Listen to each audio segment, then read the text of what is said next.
derived fertilizers, absolutely net zero energy, completely off the grid, and the purpose of this agricultural facility in Canada was to deal with food security, because that part of Canada imports 90% of its food, and they don't want to do it anymore. They're afraid, actually, to be tied to the world's economic system of food production, which is petroleum-based. They don't want it anymore. They want to produce their food locally.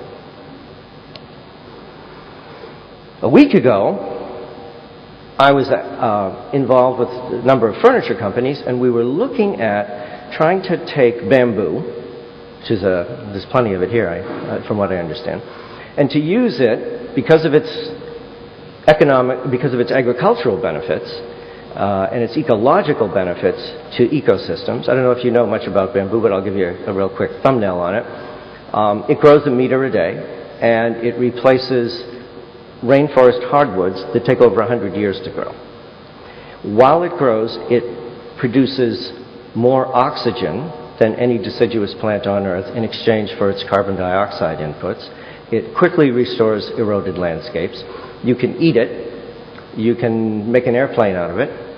You can make a light bulb out of it. The first light bulb invented by Thomas Edison had a bamboo filament. And you can make a chair out of it. Now, does it look like the bamboo structures you see here and throughout South Asia and Southeast Asia? No. It actually has the mechanical properties of steel. So we're looking at a chair, a series of a furniture line it's vegetative. It's a vegetable. It's a grass, actually. But it has the engineering characteristics of steel. It's FSC certified. All of the finishes are water-based and completely non-toxic and recyclable.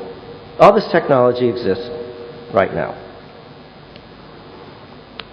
5 days ago, I was in New York, and we were working on a solar air conditioning system that uses water as a refrigerant and eliminates 70% of the air conditioning load before you turn it on.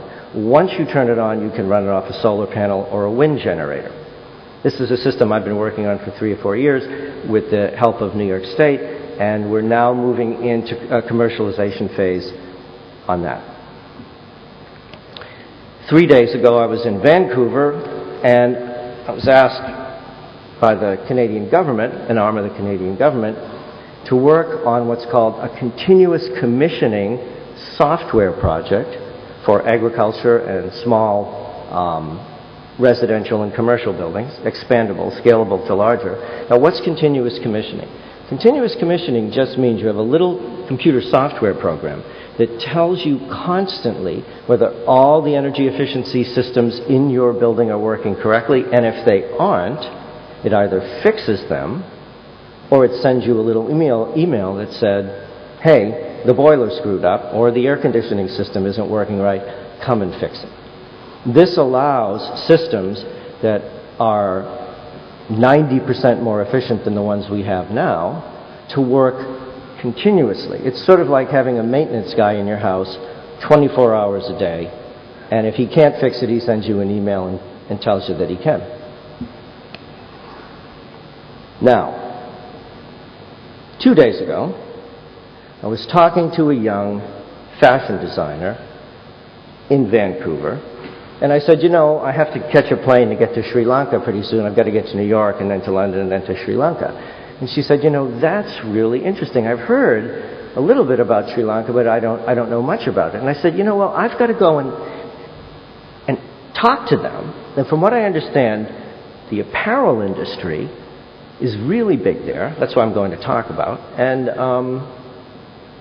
you're in the apparel industry, and you're in your early 30s, and you're the future, possibly, of the garment industry.